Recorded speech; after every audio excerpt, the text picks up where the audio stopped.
Hi, I'm Becky Parker Geist. I'm the president of Bay Area Independent Publishers Association and the CEO of Pro Audio Voices. And I'm excited to have with me today Jacqui Burnett. She is the author of her memoir entitled Life's Not Yoga, or Is It? She is an adventurer, both in journeys of the spirit and also in the world of financial strategy. Raised in South Africa, she's qualified in business studies, which has enabled her to help numerous businesses achieve their strategic and financial goals. Inspired by her discoveries on her life journey, Jacqui created the Dare to Be Love platform, which quickly attracted an audience of over 43,000 followers, and also who are also seeking answers on how to deal with life's challenges and trauma. As an impassioned student of life, Jacqui continues to practice and promote living a spirit-led life of courage, kindness, compassion, and love. Jacqui, thank you so much for being with me today. Hi, Becky. It's wonderful to see you today, and thanks for making this time. I'm excited for this conversation. Yeah. Well, I thought maybe we would just start right off at the top with the title. You call your memoir Life's Not Yoga, and yet, in the book, you mark yoga as a valuable practice in your life. So tell us a little more about why the book is called Life's Not Yoga. Becky, I confess that my memoir had many titles, but for many years it was Dare to Ask, around my Dare to Be Love platform. And the reason why I came with Life's Not Yoga, not only because it creates this conversation. Mm-hmm. Everybody wants to know why this title, Life's Not Yoga, or is it? Let's just go one step back where Aurobindo said, all life is yoga. And for those of us in the Western world who practice yoga, I confess that many of us are doing it for an ego narrative because we think it has something to do with the body. But quickly we learn that yoga is really about watching our processes, our thought processes, as we breathe into our movement with the body. So it really is, as most of us know, it's meditation in movement.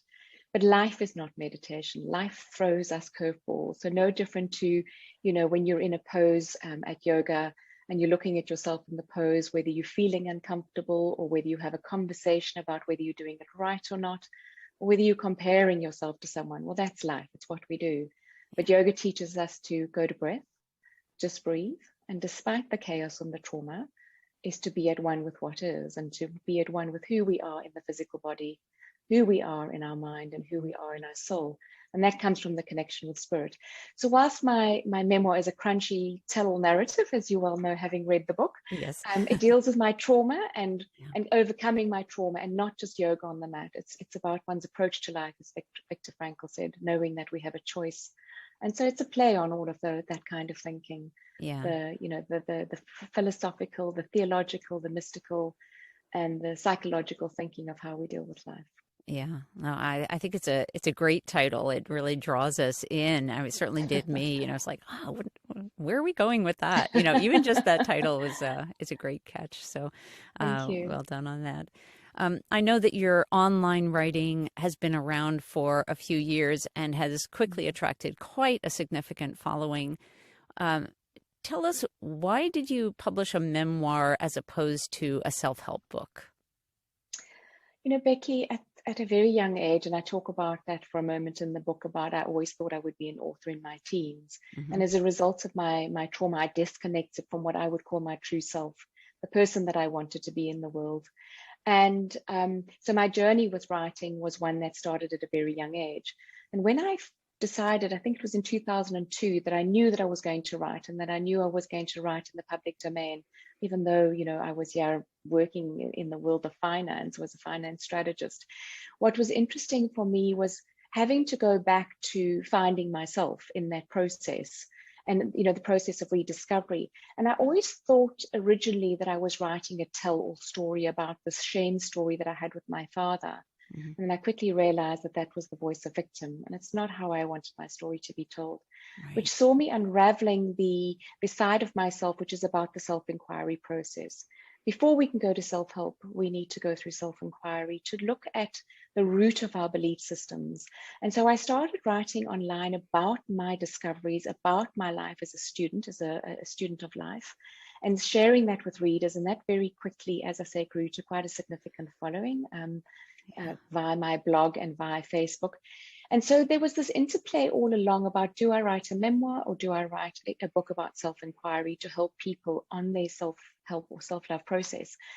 And after talking to a lot of, industry specialists, they felt that the right way to go is, if you want to talk about this work, let the people know who you are. And that wasn't very easy, because I had to go back through many layers and actually look at myself and my own damage I was causing to myself as a result of holding on to the belief system of what it meant to be a victim or a survivor. And through the lens of finding myself as a thriver, so this memoir unfolded, and so the rest of my work, where I talk about what it means to heal and write online, and book 2, which I'm working on to help people through their own self-healing process, is how the memoir came out first. Was, this is me, warts and all. This is me in my mess. And, some people say that it was very brave. Sometimes I think maybe a bit stupid, but no, it's important that for me, it's very important that we be fully ourselves in front of everyone and not hide behind the masks and the ego projections or even false humility. So that's why the memoir was first. This is me. And this is why I'm comfortable to share what I believe is being fed to me to share with the world in terms of this process, by first sharing with the readers, this is me and how I got here.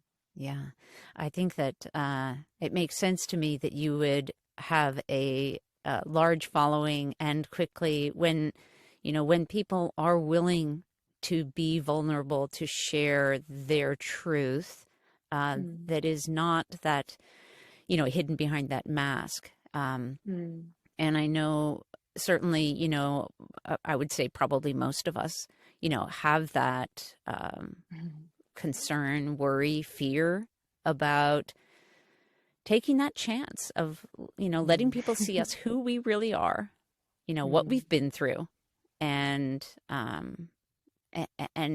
not fearing that we're going to be judged in some negative way. So I think that transparency, that vulnerability, is in fact a great strength. And so I want to thank you on behalf of your many followers for being who you truly are, and being willing to share that with everyone.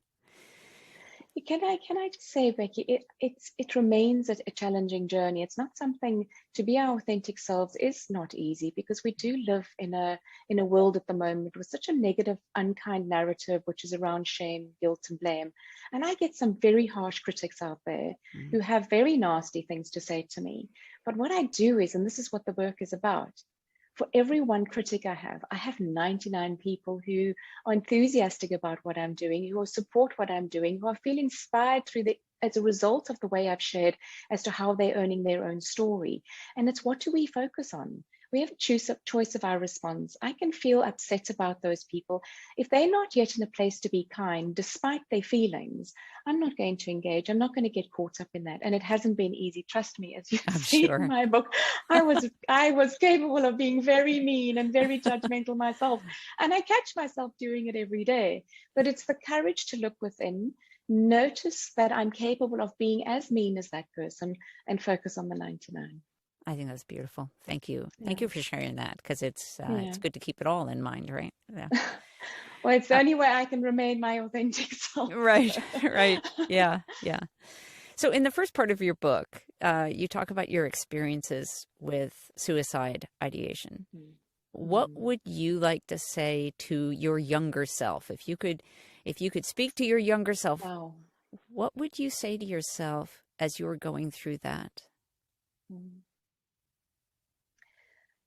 I talk a lot in my work about the fact that we are all born pure. We are all born from the essence of love. And I use the word love interchangeably with universal wisdom. Whether you want to go to the theologies that will talk about it as God, the psychologies that will talk about it as universal wisdom, or, the mystics or the philosophies, whatever, knowing that there's something more powerful out there.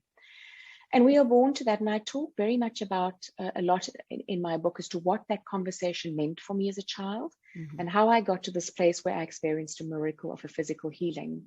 And shortly after that, I imploded, because disconnecting with the spirit of who we are is how we unravel into the ego narrative of fear, unkindness, judgment, look at me, or whether we're doing it, in an ego vanity or false humility of saying, oh, I did this very kind thing, look at me.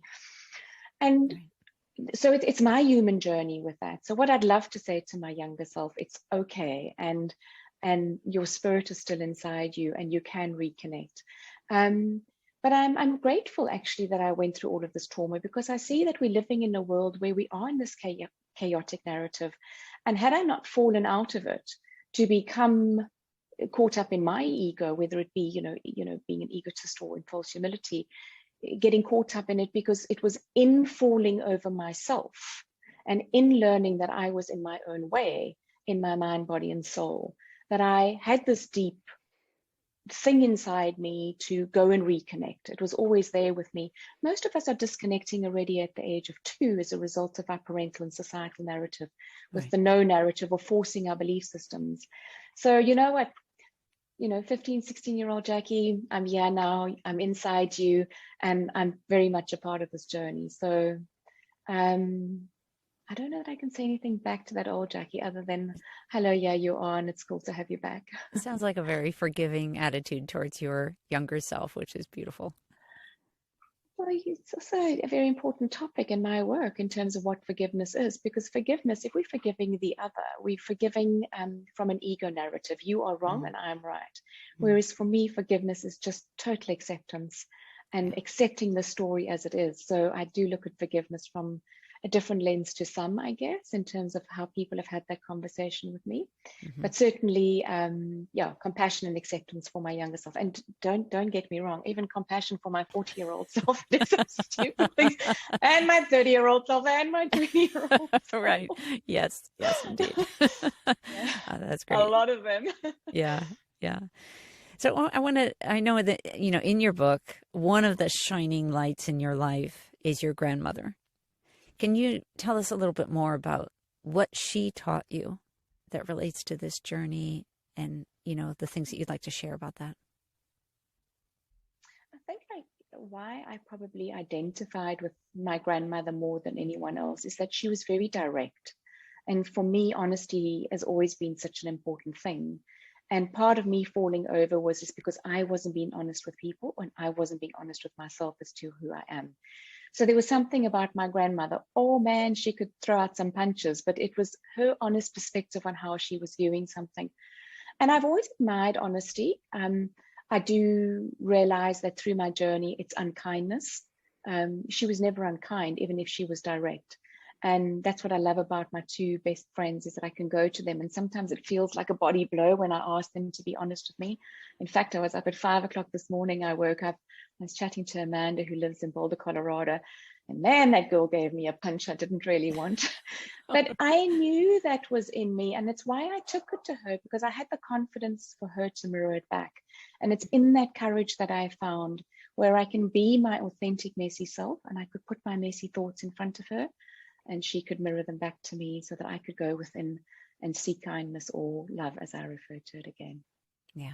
So that's why I think I identify with my grandmother, is her courage to be that direct. Yeah.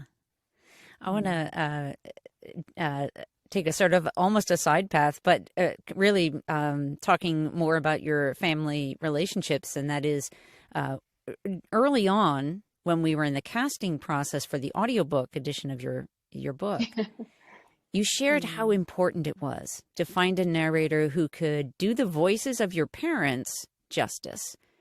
So I would love to hear more about what was important to you about that, and then how you felt that turned out.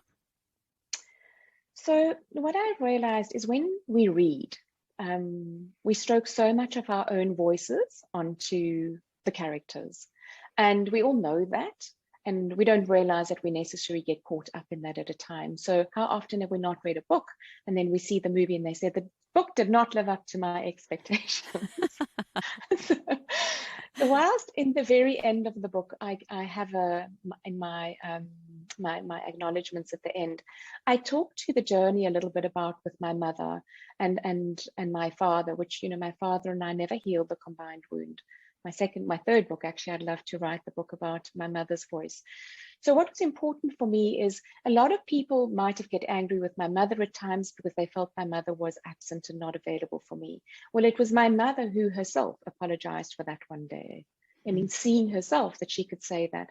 And so I didn't want her to come across as just the victim. I wanted her to come across as this gentle person who was doing the best she could. Likewise, my father, it's very easy. Some people read the between the lines that my father was quite creepy. My father was messed up. Definitely. My father, according to my mother and I, when we looked at it later, fear that he might have suffered from something bipolar.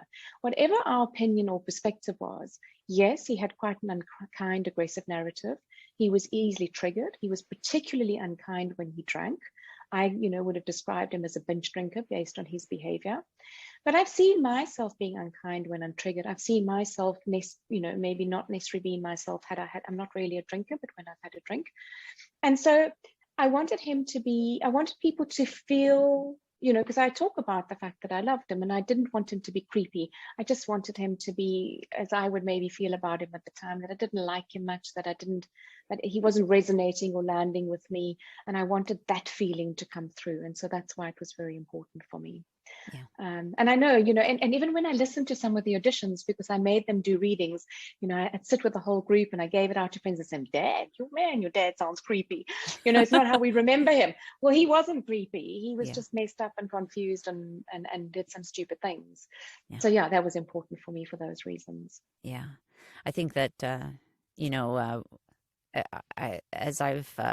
I have a mentor who has said, how often do we get up in the morning and we decide, oh, I'm going to be my less than my best self today? We're all just like doing the best that we can in each moment, and I find that it sounds, similar to what you're expressing there. I had an amazing experience. Sorry, I'm going to interrupt you. When I was studying in San Francisco, and I was given a book to read. And in that book, it suggested when you wake up in the morning, can you notice your first thought? Well, oh my word, you have no idea how hard that is.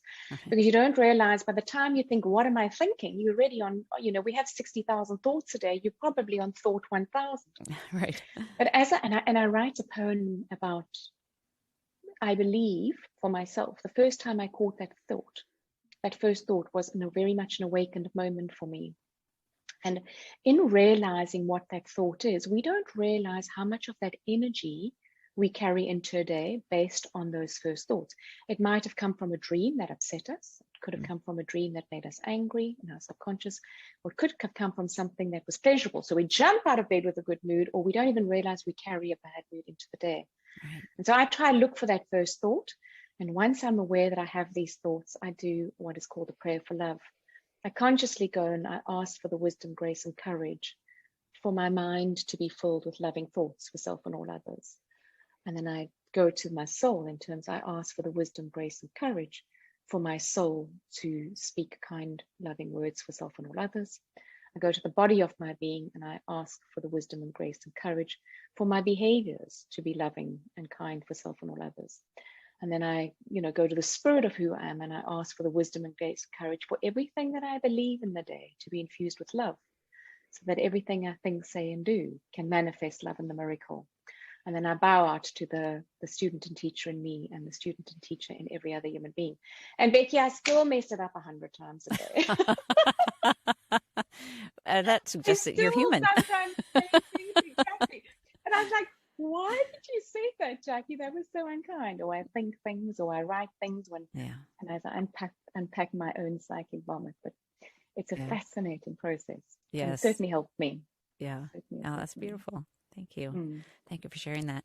And then I want to sort of coming back to the audiobook piece. What was that like for you to hear your story told by someone else in the voice of Sierra as she narrated it?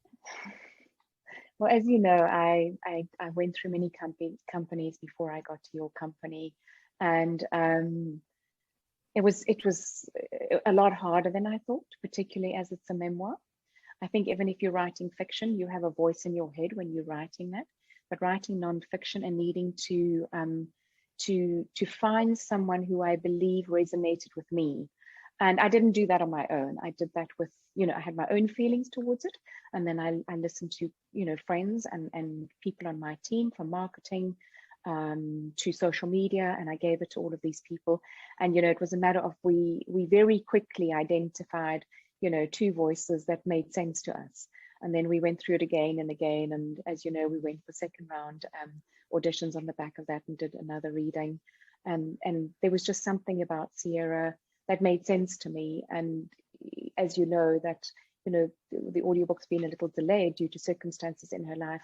And it was wonderful for me to be able to know that I made that decision from the heart, and to be able to support her and your company as we went through that process, and not once again, just push because I want the audiobook out. So it was a very deep, very real experience for me, and an honor to have her reading it, and your team working on it with me. Yeah, felt very supported. Yeah. And did it, as you listened to the story, did you have that experience of either reliving it or hearing it as if it was someone else's story? What was that like for you? She took the brief so well, in terms of everything that we gave her and all the hard work that yourself and your team did. And I always felt that she was me. I always felt that she was inside me, and I felt that she was making the effort to do that. And I remember there was a time where everybody said, Jacqui, please read the audiobook, please read the audiobook. And I kept saying, there's no ways that I can do these characters. There's no ways I can do this justice. And all I can say is it's her training as an actress, as well as everybody else that auditioned. I can feel and experience. And so to me, it was such a privilege to have her working on this project, and know that she had, my support and your support. So yes, she always felt like me, and she had me crying for me. Sometimes I listen to her, Sierra, you did that too well. And I had to stop myself and come back. So yeah, I think she did a good job at being Jacqui. Yeah. And I had someone else, listen to it with me, in terms of our first round of editing. And, so it wasn't just my perspective. Yeah. I was going to ask, did you find it hard to listen to your story, or what, sort of taking it from the level of just, listening to it in someone else's voice, but actually to hear your story told? Oh, interesting. Every time I've read this manuscript 100 times, through editing, through after it was published, through working with editors, listening it to the audiobook, and every time I've cried again at different spots. So I can't necessarily say it was hard. It was a privilege. I was grateful that I had worked so hard in terms of the storytelling. I was grateful that I had surrounded myself with very competent people through my writing process, as I have with your company, and with someone who's as skilled as Sierra.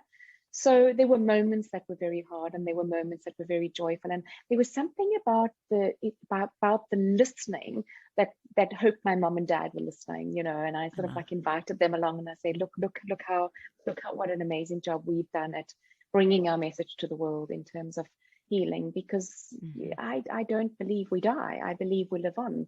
And so my healing process with my dad and my mum continues today. And into whatever form they come back in or don't come back, it's an ongoing process, because the spirit never dies. Yeah. Coming into the more about the content, so you talk publicly about recurring PTSD and its effect on mental and physical health. So your memoir shares your multiple traumas, including 9 near-death experiences. That's extraordinary. Can you share with us some of your healing journey beyond what you share in your memoir? Well, getting to the end of my memoir and realizing that I was so untethered, and trying to figure out what it meant. So in some ways, the end of my memoir is in some ways the beginning of my healing journey as an integrated individual. So whilst I was always going through healing process and healing modalities, I didn't know what it really meant to work on my body, on my mind, on my soul, and on my spirit. And now I try and spend the same amount of time on each of them, because they, all equally important. And so my healing journey after that, certainly what has been interesting for me, because at the end of my book, I'd had 9 near-death experiences. And last year, I was subject to another 2 significant situations which were near-death, which brought back my PTSD in a moment. And what was interesting for me was watching how I had to come back, because when we are in a PTSD mode, we are not integrated. We are in the amygdala brain. It's like, there's a snake, fight or flight. And when I operate from that space, I've made some terrible mistakes.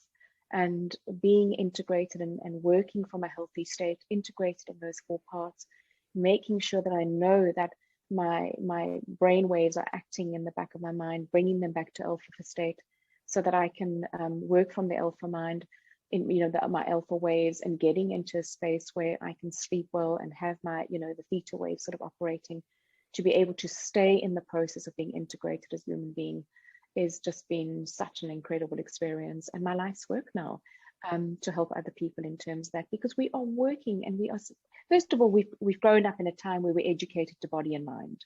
We do so little work on the soul and spirit, and right now we all think that we have the answer and we can all teach each other, whereas the teaching is really within.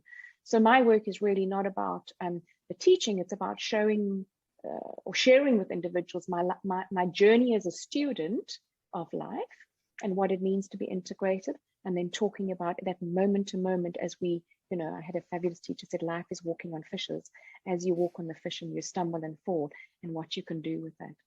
So a lot of my healing has been as a result of the last 9 years since my book ends 9 years ago, even though I've only recently published it. Yeah. Mm-hmm. Do you think that that the aggressive shame, guilt, and blame narrative being used in the world these days is driving division and war? And I do. yeah. I do. And how do we deal with that? Do you have Well, thoughts on it? for me, it's if we don't operate from the spirit of who we are operating at lower levels of being, and that is mind, body, and even mind, body, soul.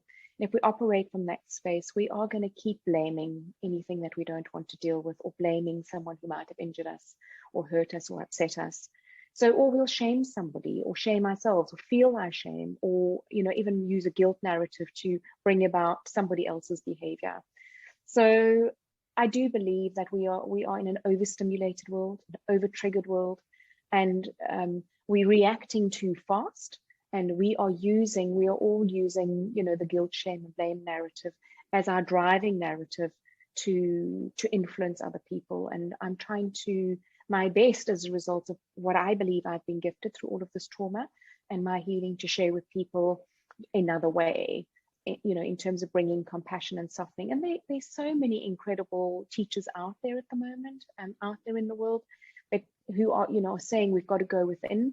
But the way that it's been given to me with my courses I'll be launching online as of, the information that was fed to me in 2013 that I've written about over the last 6 years, is what I'm excited to share, in terms of a way that we can do it where we don't have to force our stories onto others to find our happiness and find happiness and peace within.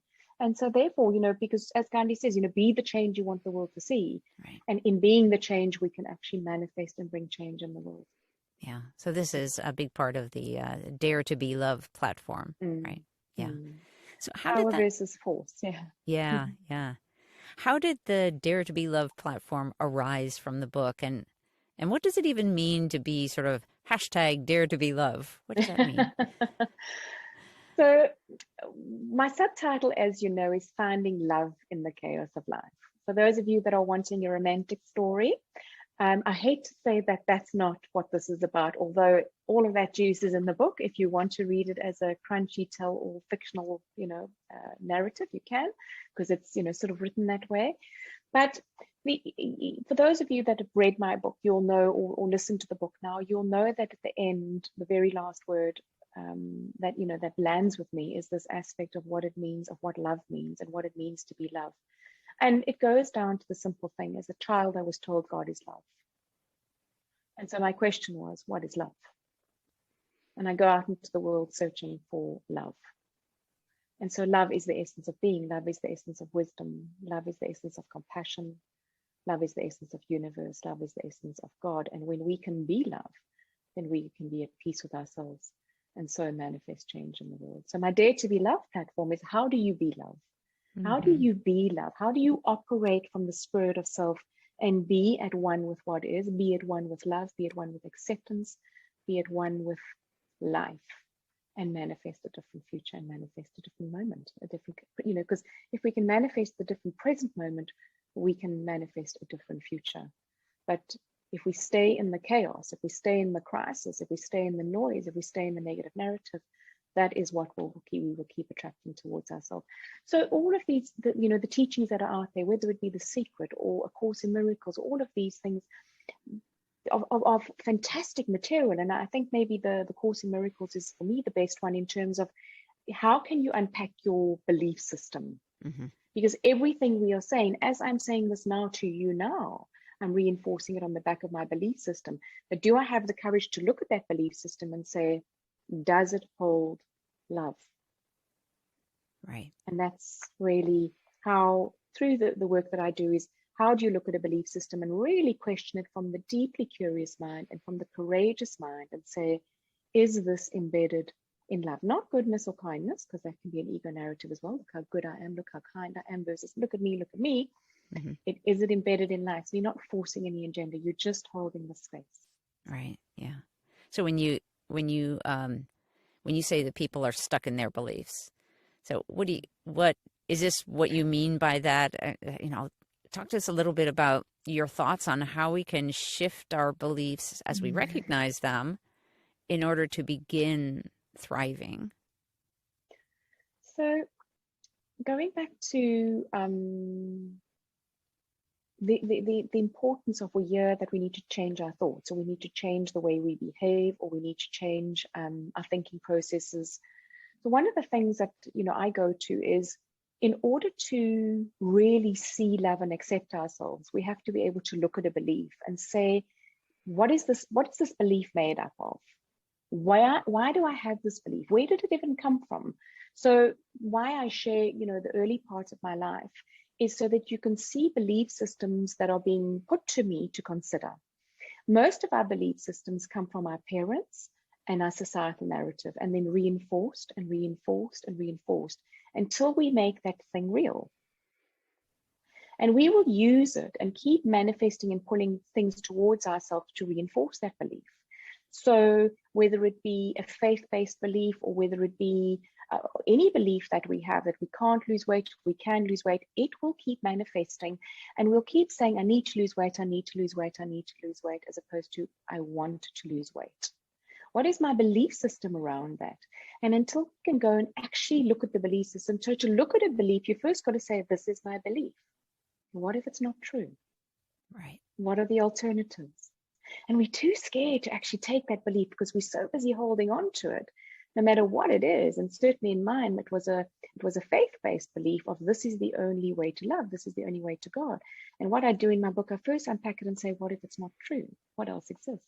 And in that, I could find the options. And then I realized there wasn't just one option, there were hundreds and hundreds and hundreds. And I love Louise Hay when she talks about washing dishes as to how many ways people believe is the only way to washing dishes. But I first have to look at the belief and say, this is my tightly held belief. To wash dishes, I put the dishes on the side, I run very hot water with soap, I have hot rinse water, I only wear gloves, and this is, 100 ways to do it.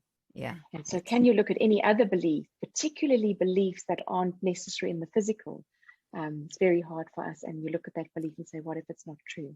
I like that. Then look at the other hundreds, and then you can pull in all of them and find something more power than a belief that is excluding others, because a lot of our beliefs exclude others, are judgmental, unkind, fear-based, and we need to hold on to them. And so we will exclude people, and we will create wars in the world. We will create political divides. We will say we're united as a country and go to war with each other on color, on opinions, on things that have no value. But we hold into it so tightly because it's how we want to define and identify ourselves. And it's bigger than that to me when we can break open our belief. Yeah, I love that. Ask what if. What if it weren't true? I love what that. If That's this great. belief isn't true? Yeah. And then can we consider all of the other beliefs that reinforce the same story? Yeah. And the key thing is, as long as our belief is infused with love and it's all inclusive and is not hurting anyone, then we are sitting with the belief of love because there's no boundaries on it. But Yeah. as soon as we have a belief that wants to impart or hurt somebody else, or then we're not at one with love. So we're not at one with God. Right. Yeah. Beautiful. Or the universe, or universal wisdom, or whatever word you want to use. Right. Right. Right.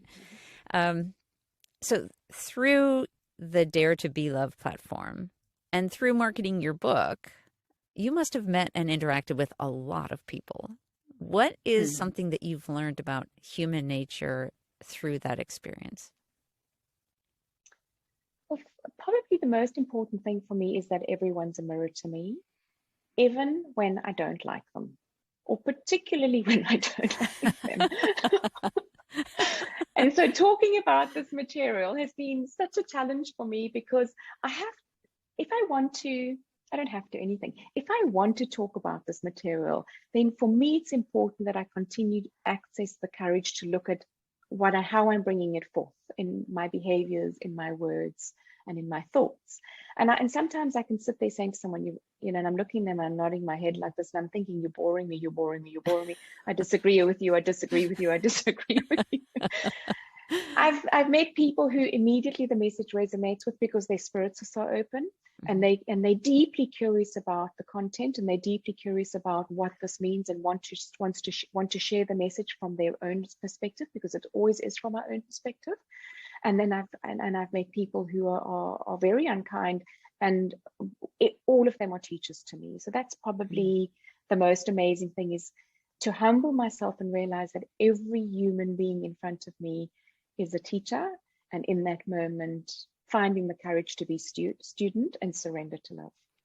And that is a real lesson right there. I think for us all to hold to is looking at everything, especially those challenging ones that we want to dismiss or reject. But being able to accept them with compassion and to step into the possibility of them being a teaching moment or a teaching experience. Beautiful. For me, yes. Would you like to tell us a little bit more about sort of that full journey of writing Life's Not Yoga? When did you start? What inspired sharing this vulnerable story? I started writing actually in my teens. I felt strongly about, I had this desire, this craving, this thing inside of me, and I shut that down. And then over the years, I would always, and I still do that every day, I'll pick up my phone and I'll record a note. I used to have a dictaphone, or I write something down. But in 2002, things were changing in my life. I had a terrible bout of chronic fatigue. And in that experience of going back to some Eastern modalities, I've always been involved somehow with Eastern philosophies, whether it be judo or karate or Tai Chi. And I was doing a lot of Tai Chi at that time. And I was opening up my chakras, I think, and I was looking and questioning again. I was questioning a lot of my thought processes, questioning a lot of why I was doing what I was doing. Also because I had a great therapist at that stage and a great doctor who was helping me realize that my chronic fatigue and my chronic fibromyalgia that I was having was coming from the unexplained. And I wanted an explanation. I wanted a pull, and they couldn't give me one. And it was actually in 2002 that I approached my father to say that I was going to write the book. And I wanted to let him know that part of me writing was to share the secret that we were carrying, the secret shame that we had. And what was hard for me was sharing that with him. And, in the book, I share his view on that. Right. And it was an unfolding of layers. And then something happened. My husband literally had an emotional breakdown, and a nasty court case that ensued with one of the world's leading accounting firms, and being bullied again and threatened again, and wanting to protect the person I love the most, sort of brought up all of this anger again for me. And then I started writing that book because I wanted justice. I wanted them to suffer. And the idea of wanting my father to suffer and wanting this big corporate to suffer is how this story unfolded, where I kept going deeper and deeper, not understanding the pain that I was suffering. I then started having literally seizures with debilitating migraines that had me in and out of hospital. And Mm. all of this was as a result of my own internal pain. And how did I manifest and cure myself from all of these things?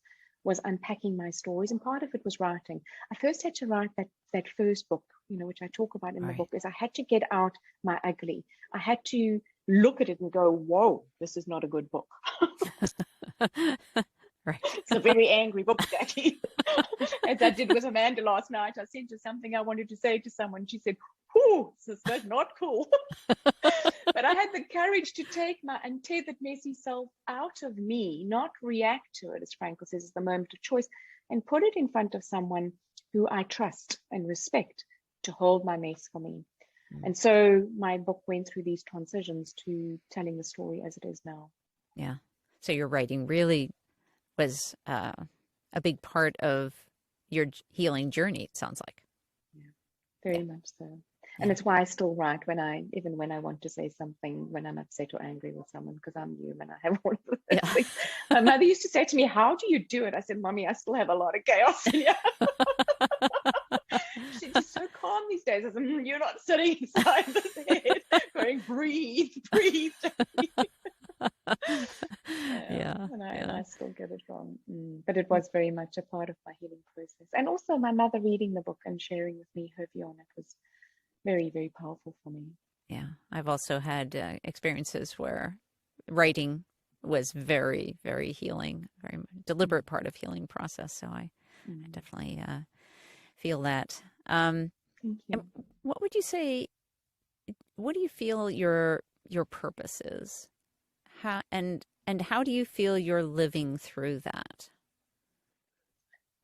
Becky, considering the fact that, we pitch up in a physical world, I believed at 16 when I had that first healing that my purpose was to share that and what it means to fully heal from a physical ailment. So whether we look at the work of, A Course in Miracles, Brandon Bayes, The Journey, all of these people who have spoken to, and there are hundreds of people out there who have manifested a miracle, a physical miracle. I don't doubt anymore the importance of sharing my journey and the healing process, and another way of being able to do it by helping people sit with their deep questions. I'm not going to ever profess that I can heal anyone. I can only share with them some of the how that I did it and how hard it was for me, and the courage that it takes to really go and look at those deep-rooted questions if you want to manifest the miracle in the physical, to change your thoughts, words, and deeds, and to help them find the courage to go to the root of their belief systems and look where it came from to bring about change in their life. I believe from every part of my being, that my spirit and what's being fed to me. Sometimes I feel like Esther Hicks. I don't know if you know Esther Hicks. Abraham speaks through her. Yeah. It's what happens to me is this message comes, and some days it's hard because of the physical impact of my position at the moment. And then when I sit down, and yesterday my partner came and I looked at him and I said, I really think I'm the luckiest person in the world that I get to do this work. And so whenever I'm in the work and I'm in the present moment, there's no doubt in my mind. And as I sit with you this moment, there's a bit of shyness, me talking about it, trying to earn it still, but there's also this excitement that as Jung says, universal wisdom is available to all of us. Yeah. I'm grateful that my trauma brought me to the place where I had to be silent to listen to it. Beautiful. Just beautiful. Yeah. I want to ask you just a couple more questions about the audiobook process. I remember when, actually this is maybe more about the writing, but I remember when I first looked at your manuscript before we were just figuring things out, and reading those first paragraphs about, how growing up in white small town apartheid in South Africa was nice. And I remember at that moment, I felt startled, that it made me a little nervous. Sort of, there was an edge. I was like, where are we going? Where are we going with this? And then, of course, continuing on and really getting into the meat of the story, or, of learning more about your journey. Can you tell us about how you chose to approach the start of the story. Whew. Sure, there's many layers to that. So I talk about that this is my, I had manuscripts before this, and my manuscript at times was, where I am in the mountains at 45, looking back at my past, or sharing some of my past, my childhood, and then going into, where I fast forward into current day. That wasn't easy, and I seeked opinion from many people. One of the things that everybody said, whether you like it or not, that first paragraph will either make people continue to read or stop reading. And my book triggers everyone. I haven't had a person that I know of from readers that haven't said to me, wow, this book was triggering at times. I've had people who loved part 1, hated part 2, loved part 2, hated part 1. Mm-hmm. You can't influence how the reader is going to experience it, but what we did do is we worked through that first page and that first paragraph. If I rewrote the manuscript 100 times, probably that paragraph 1,000 times. I'm sure I'm exaggerating, but yes, it is triggering, and that's why it is very early on. It actually says growing up in the 60s and 70s in South Africa, and it's setting for the reader the fact of what we only know what we're surrounded by. Right. And so if you're not going to open your mind in the first chapter to that, then you know, in the first paragraph to that, or the first part of that, then how do we even look at our current world today? Then my question is the courage to go deeper, because I think people who really resonate with my book see the book as the mirror. And before you get to read that chapter, there's a poem. My imperfections are my beauty spots along life's mirrored wall. I share their scars externally, so you can see them all. My shame, my guilt, my blame, my doubt, my inner critic's plea, the freedom from their sight and sound, projection's gift to be. I know now that your mirror's truth reflects the perfect me, uncomplicated for its grace.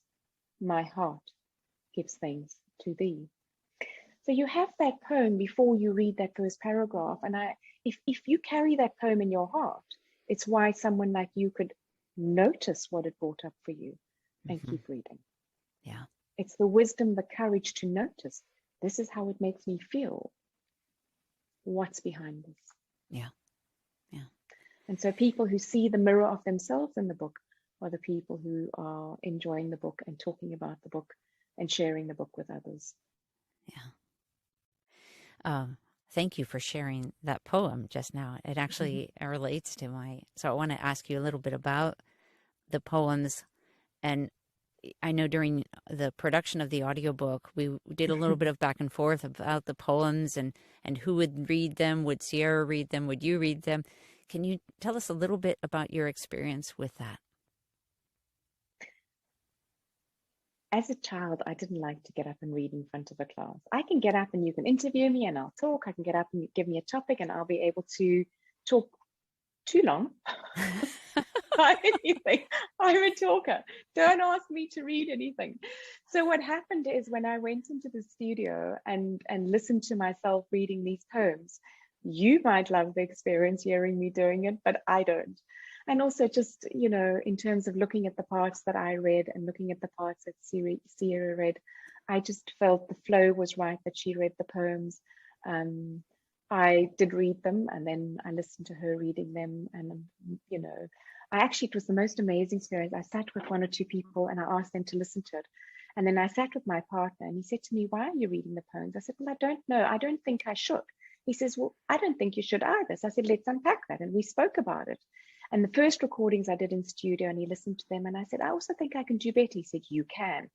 And it was so amazing by him sharing his view with me, I think if I went back to studio now, sure, I could do a better job, but I don't have 4 years or however long it took for someone to go and learn the things and study the things that you and Sarah have studied in terms of voice control and acting. So hats off to her. I'm very honored that I gave it to her, and I'm very pleased that I did. Yeah. Thanks for sharing that. That's valuable.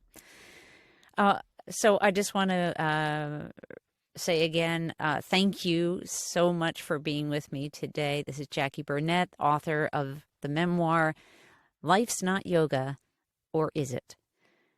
Thanks again for being with me. Becky, and I'd like to just say, for those that are listening out there, it's been such an incredible experience working with a company where I felt so safe, because this was, tricky material, as well as, having someone like Sierra on the team as the person who's done the reading. And just knowing that anyone out there that's wanting to do an audiobook, have the courage to look beyond your own voice. Work with Pro Audio. I did interview with other companies, and I'm sure I would have had an amazing experience, but certainly on every single level, I have felt supported. On every single level, the professionalism has just been amazing. And even one day I was in the middle of a complete emotional meltdown because I hadn't slept. Just how loving and kind your entire team was on that Zoom call. What an honor and a privilege to work with your company. And thank you for being the amazing human being that you are, and the work that you do. Thank you so much. Really appreciate that. Good. If you'd like to see the rest of the interview, the full interview, please visit JacquiBurnett.com. Thanks for being with us.